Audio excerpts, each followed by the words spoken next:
Every country, every culture has a boogeyman. He hides under your bed. He watches from your closet. He has become the darkness in your bedroom. There's no escaping your boogeyman because he lives in the place where you're supposed to feel the most safe. So today, I've got some bone-chilling stories of allegedly real boogeymen and how people manage to survive their encounters. So, call your dad and have him check your room. It's gonna be a creepy night. If you have a scary experience of your own, be sure to share it with us at darknessprevails.org and join us on my Discord for gentlemanly chats and ladylike discussions. That's totally not a lie.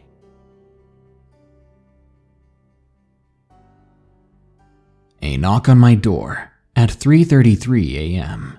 From Gary A. Location: Sacramento, California.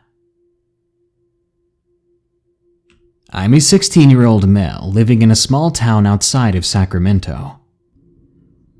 Here, the scariest things I could hear at night were distant booms, shouting, and other domestic disputes. That is until the middle of summer of 2009, when someone knocked on my door. Not just any door, my bedroom door, at 3:33 a.m. I guess I should begin with the nightmares I was having leading up to this. Being chased by a dark figure, being eaten, and being dragged through the darkness were the most common nightmares I had leading up to that night. But the night before, I had a nightmare in which I was in my room, in my bed to be precise. There was a loud knocking at my window, opposite the room from me, which woke me up.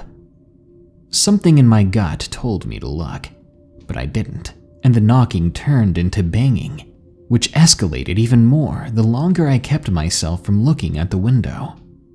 I thought my window was going to break, and I finally looked up. What I saw still haunts me. Pressed against the glass was the head of my father, separated from his body, backed by a thin, dark silhouette. My father, though, his face was smiling and laughing. It went from kind and pleasant and morphed to something of sheer horror, but quickly began turning into a cackle, not unlike that of the Wicked Witch of the West from The Wizard of Oz. Soon after, I woke up again, this time for real, I think, and nearly forgot about the nightmare. I was a forgetful kid at the time. The following night, things were worse and no longer confined themselves to just my dreams. I was lying in bed, yet again, when I heard someone knocking at my bedroom door. I looked at the clock on my dresser, which read 3:33 a.m. I got up, tired, and expected to see my dad or grandmother at the door. My small feet softly plopped against my cold wooden floor. When I made it to the door, my hand grasped the icy knob, hesitant to turn it, remembering the nightmare from the night before. Reluctantly, I turned it, but I was promptly confused. There wasn't anyone in the hallway. Both my grandmother and my dad's doors were closed, and the only light in the hallway was coming from the thermostat, which bathed the hall in an eerie blue glow.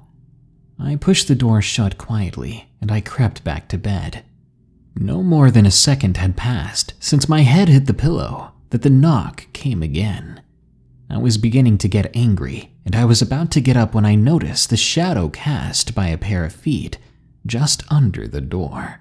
I got up, confident that there was someone here this time, and I swung the door open in an instant. But again, there was no one. My frustration was replaced with a growing sense of dread deep in my gut. Again, I closed my door and I tried to go back to sleep. I shut my eyes tightly and waited for sleep to come. Again, I was interrupted by yet another knock, much slower this time. I became paralyzed, almost to the point where I couldn't breathe. After another knock, I managed to slowly open my eyes. What I saw this time nearly made my heart stop mid-beat. Standing on the inside of my room was a tall, dark figure. Its thin, nearly skeletal frame was partially covered by some sort of gray cloak. It just stood there, knocking on my door, all sinister. I wanted to scream, but all I could do was watch. I couldn't even look away. The figure began to move in on me, and the closer it got, the more my vision began to blacken. The next thing I knew, it all went dark. I must have blacked out. I remember waking up. It was morning then. I shuddered immediately, remembering the last thing I could remember. That thing in the door, just looking at me behind its cloak and knocking. I later brought it up to my dad and grandmother, and I got the usual it was just a nightmare and we didn't hear anything ourselves. But I know what I saw was real. There isn't a single doubt in my mind that what happened that night truly happened, and that it was some sort of boogeyman. Of course, growing up, I began to forget about that night until about 2 years ago, when things kicked up again, worse this time. But I think that's enough for now. Until next time, so long and good night, and don't let the monster under the bed bite. The Old White House on Bill Deck Road, from Brandon S. Location, North Carolina. It was a cool evening in February. Nathaniel, Gavin, and I had just got off the school bus, and we were heading to my house on the straightaway, a long stretch of road called 226 South, in Desertsville, North Carolina. But this day was no ordinary day. We were up to something. Before I dive in, I'll give you a bit of backstory. There's an old white house about 1/4 of a mile out on Bill Deck Road. The house sits alone on the right side of the road, decrepit, lonely, and furthermore just plain creepy. Now, when we were all kids, our parents told us to never go in the house. The reason being an old man by the name of, you guessed it, Bill Deck, lived in the home his whole life, until his untimely passing on March 7th, 1996. We would pass the house when we were in elementary, every morning on the bus, and the lights would be on even though no one had resided in the house since the 90s. Back to Bill. Bill passed. They say he was stung by bees in his attic, and he was allergic. Now us boys would start to think as we got older that it was just a story our parents would tell us to make us go to sleep at night. You know, the generic, cliché, horror boogeyman urban legend. But this event I'm going to tell you is entirely true. Perhaps this is one of the most scary experiences I've had my whole life. On that day, we all got off the bus. We weren't originally planning to go there. I even thought of the idea at the last minute. The boys agreed to explore the house with me, so we began to pedal the 2-mile journey to the infamous White House on Bill Deck Road. We were about halfway when all of us got this gut-wrenching feeling telling us to turn back. But with us being the crazy 17-year-olds we were, we decided to proceed on without even recognizing what was about to be among us. We arrived around 5 p.m., and when we pulled up to the house, we all got off of our bikes and took in a deep breath, proceeding to walk around to the back of the house. There we found a graveyard. Nathaniel suggested we approach and have a look around, and to much hesitation we obliged. Then we proceeded up the small embankment to the graveyard. We opened a small, rusted old gate and stepped in. I don't know what it was, but when we did, the air went from a nice breeze to a freezing chill. We all began to shiver. A nervous chill went up my spine, and red flags began to arise, but not wanting to seem like a chicken, I led us through the small graveyard. Upon looking, you could see this graveyard was older than our grandparents', with the oldest one dating back to 1840. But as we proceeded, we came across something that caught all of our attention. A small, rectangular gravestone, embedded in the mossy hill. Bill B. Deck, it read. Born in 1908, lived until March 7th, 1996. That's when I think we all felt shocked. It was proof that what we had heard was more than just a legend. So at that point, we all had an important choice to make. Were we going to leave, or were we going to step foot into the house? Before any of us could even get a word out of our mouths, we just started to walk until we pushed open the brown painted back door. Then we went inside. It was like something possessed us to go inside, like we had something to find or something that we needed to know about, but it felt wrong at the same time. It was like something bad was going to happen, but our bodies didn't care. We went on, walking throughout the house and taking in the sights. The place was quite creepy. The place was an entirely different kind of creepy on the inside. It had all of Bill Deck's belongings, such as an old TV from the 60s or 70s, a bed in his room, old sofas and chairs, and an old grand piano sitting by its lonesome in a guest room off to the far right in the house. But the most creepy of all being the door to the attic, which was open, and there was nothing but an open ladder leading to the attic sitting there. When we looked inside, all we could find was a cane, which we assumed belonged to Bill himself. After searching for a bit, we got comfortable enough to finally start calling Mr. Bill Deck by his name, trying to get a sign from him. It was stupid, maybe a little corny, but I felt pushed to do it. The minutes of waiting felt like hours, and it was beginning to get dark now.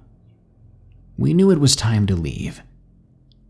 I told Gavin we should pull the light switch in the middle of the den to turn it off.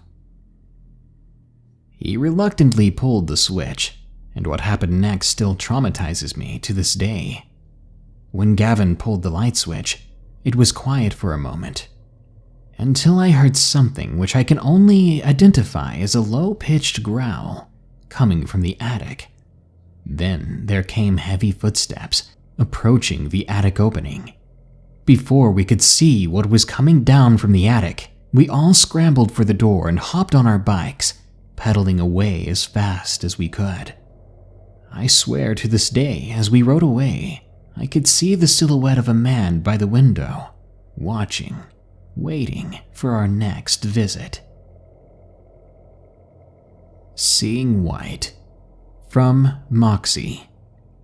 Location: unknown. I debated pressing that submit button for this, but I think I need to talk to someone. This was the first and only type of experience like this that I had. I'm not even sure what happened, or even if it was paranormal, but I guess I can leave that for you to decide. When I was younger, I was always afraid of the first floor of my home. Not for any particular reason, but I still would run like heck whenever I flicked off the lights, so that the Boogeyman, or whatever, couldn't get me. But we had 2 dogs who stayed downstairs, so I wasn't ever particularly scared when they were there, because I would have my 2 pets with me. We had a rule in our home that whoever was the last person to go upstairs had to turn off all the lights before going upstairs, and if you didn't, you'd be sent back down to do it. One night after dinner, all of my family ran upstairs, and my dogs followed them up, leaving me by myself. I tried calling my dogs to come back downstairs, but to no avail. I didn't want to go downstairs any longer, and I figured the faster I finished, the quicker I could be back upstairs with family. So I slowly slid off the stool I was sitting on. Then I turned off the first light that connected to the kitchen. I walked slowly to the next light for the hall and turned that off. The next and last light was right next to the stairs, so I went slowly over to it. And that's when things got weird. The moment my finger touched the switch, my vision went completely white. And not like a slow fade to white, but a sudden and abrupt change in my vision.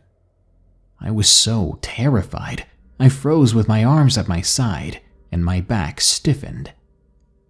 I remember feeling really cold, but but I think that might have been just from fear. I should mention that I didn't have any other symptoms like wanting to pass out or dizziness. I don't know how long my vision was like that, but it was long enough for me to make the plan that the moment my vision came back, I was going to flick the light off, make sure it was off, because I was sure as heck not coming back downstairs because I forgot something.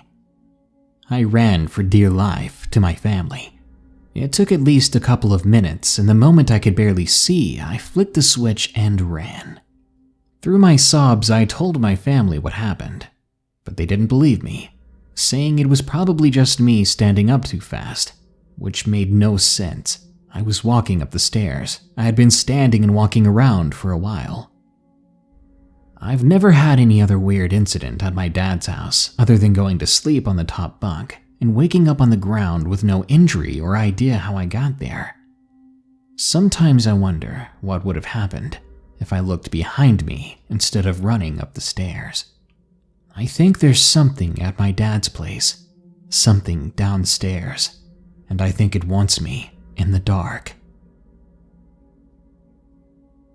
The Boogeyman in My Room. From Abigail P. Location: unknown.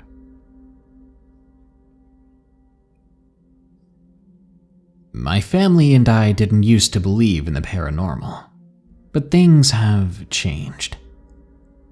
It happened one night before I had to go to bed for high school in the morning. My parents and I were hanging out in the living room watching a movie. When the movie was over, I had to go upstairs to my room, and then I was off to bed. It was sometime around midnight. I lay awake, having trouble sleeping, when I began to hear something in my room. When I turned to look at the source of the noise, I saw the figure of a man standing in the corner. I went to turn on the light. When I did, the figure was gone. I quickly turned off the light again. With it being dark in my room again, the figure returned. This didn't make sense. It defied physics. It was even closer now, close enough to reach out and grab me. I was able to make out more details on the thing. This creature that was in my room was only vaguely human. It had long gray hair with dark skin that seemed to be rotting right off of it. I turned the light on again, and like before, it disappeared, and I wasn't about to test my luck any further. But then I could hear my dad down the hall yelling "Lights out!" trying to remind me that it was bedtime.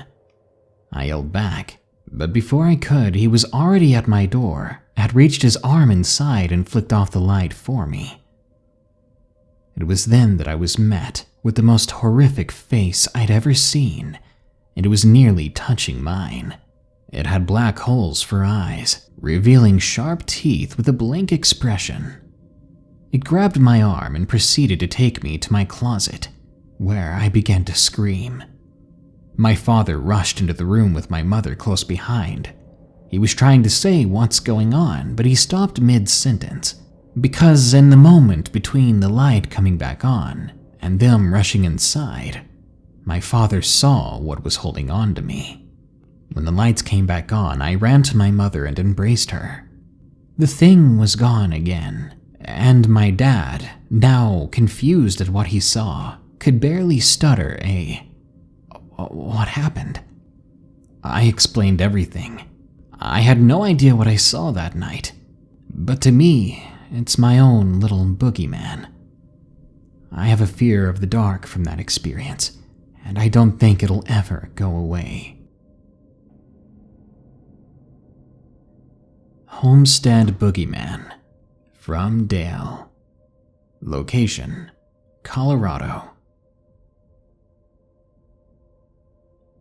This happened a number of years ago on my cousin's farm. His farm was in a very remote part of Colorado, and it is surrounded by woodland. I would visit him a few times a year, but that one particular year, when my parents dropped me off and left, I noticed my cousin Shay was trying to tend to a wound he had on his hand. "Hey, Shay, are you okay?" I asked. "Yeah, I just woke up with this cut on my hand. It still hurts like heck, but it'll be fine. After that, I decided to greet my uncle and aunt. My uncle's name was Ben, and my aunt's name is Jeannie. That day, they were behaving particularly odd, every so often glimpsing at the old decayed barn in the tree line. I asked them if they were okay, if there was anything wrong, but they said they were fine. I was wary of this, but I said goodbye and walked away. That same night, Shay and I were in his room playing his PlayStation 1 when we heard the sickening sound of scraping against glass. It sounded like it was coming from his window. My cousin then, oddly enough, told me to be quiet. He said if we stay silent, we'd be fine. That's when his dog Rufus walked in, causing the door to creak open. And at that very moment, something just outside the window screamed. To be frank with you, it sounded like one of the velociraptors from the Jurassic Park movies. It was the closest thing I could compare it to, if only a little deeper. My cousin then rapidly got up, grabbing a baseball bat. Then he opened the window, swinging the bat frantically at something that I couldn't see yet. The next thing I knew, something fell from the second story of their home and landed hard on the ground. Moments later, my uncle and aunt ran in. They were already holding weapons. My uncle told us that we should go wait while they dealt with this. While I was confused, I listened. A long while later, we heard shouting and we heard the sounds of booms. Then something screamed, the same something from before. Eventually, it all went quiet again, and my cousin and I, either from stress or shock, we were somehow miraculously able to fall asleep. In the morning, we saw that the old barn was burned to a crisp, and as for that creature, we don't know.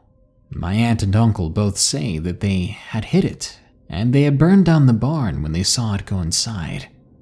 So maybe it's gone. Maybe not.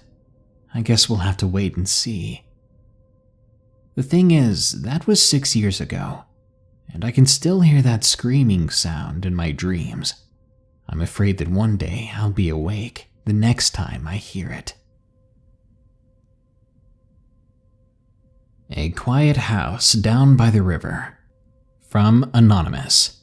Location: British Columbia. My childhood home has always been a nightmare. Though I loved it, I had so many terrifying things happen to me in that house, such as this story. I was around 11 years old when this happened. I was the kind of kid who would close my closet at all times. Having it left open always creeped me out.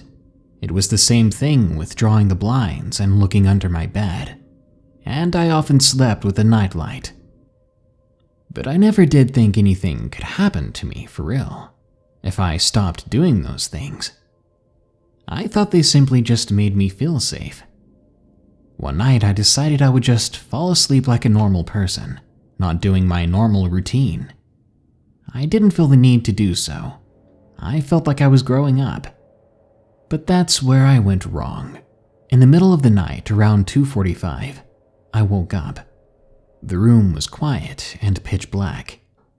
I woke up because I had to get a glass of water. I crawled out from under my sheets and got up. As I began walking down the hallway to the kitchen, I could have sworn I heard my room door close behind me.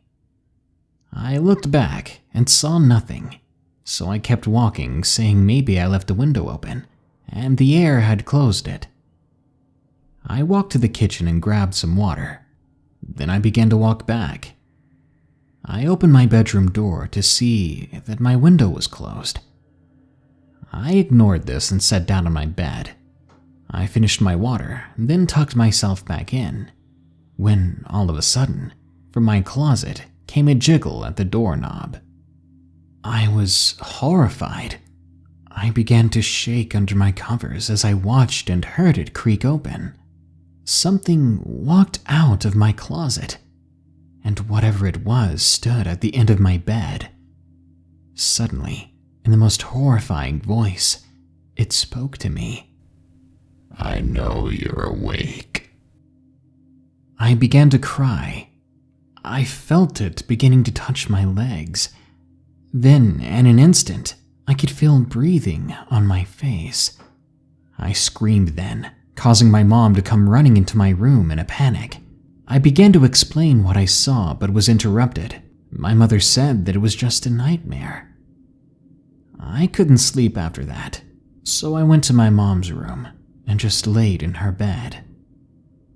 I didn't get a second of sleep that night, but I swear to God I heard scratching at my bedroom door, and in my head I could hear a voice that wasn't mine, asking to be let in. The Weeping Walker, from Mia B. Location: unknown.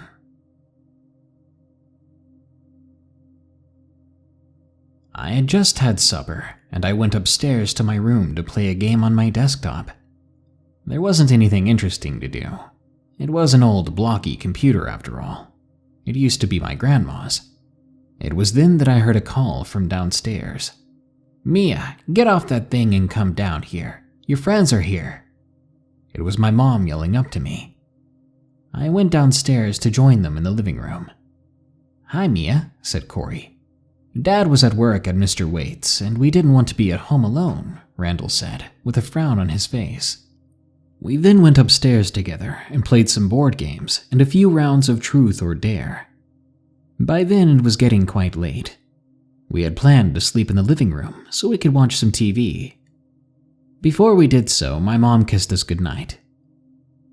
We were watching one more movie when all of a sudden we heard a voice. It seemed to be coming from the front door. "Come out, darling. I'll show you something."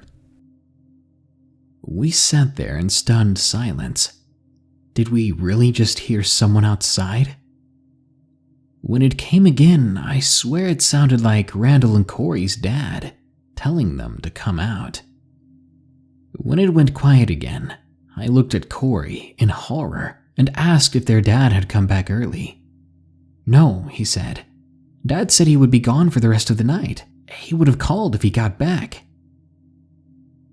I tried to focus on the movie after that, before the voice came once more, this time as a sudden, ear-splitting screech. "Let me in."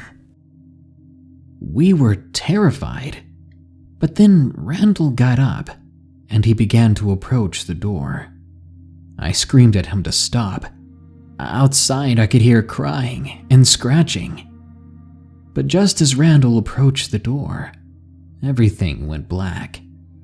I woke up in the morning to the smell of breakfast in the kitchen. When I asked Randall about last night, he stayed quiet, and Corey didn't want to answer me either. I didn't question him anymore, but I'm worried about how real that was, and if that thing might be back. The Boogeyman might be a story to scare children, but that doesn't mean it doesn't have roots in reality. There's a reason being scared is important. Being afraid keeps you safe, keeps you smart, and keeps you in line. Otherwise, you might just open the door when the voice comes calling, and when you open it, it won't be what you thought it was. Good night. If you enjoyed this episode, be sure to like, share, comment, and subscribe. If you've got a story of your own, be sure to send it to us at darknessprevails.org. If you want to support the show, go to patreon.com/darknessprevails or shop our merchandise at teespring.com/stores/darknessprevails. Now, as usual, here are my 5 favorite early comments from the previous episode about 9 real sightings of the Rougarou. Tiffany Riddick says, "I hit like and don't need to hear a dang thing first." Thank you, Tiffany. A true loyal fan right there. But come April 1st, make sure you check the audio first. Nightmare Dreams says, "I love listening to your stories at school. Keep it up. I love the Wendigo stories." Tisk tisk, Nightmare Dreams. What class allows you to listen to things on your phone? Because I'd love to sign up. Kane7ify says, "New Orleans has great soul food. and people just happen to be the Rougaroo's favorite. Hey, it's not just the Rougaroo who enjoys a little people now and then. Aiden W says, "Hey Darkness, love your videos and thanks for all the scares." Well, thanks for all the thanks, Aiden. And John Augustine says, "Me summons a demon." You called? Well, that brings us to the end of this episode of Darkness Prevails. But don't you worry, more scary stories are on the way soon, so stay tuned. Until next time, here are the credits to my amazing patrons who continue to donate. Remember, stay safe out there and stay creepy, because this world is a strange one.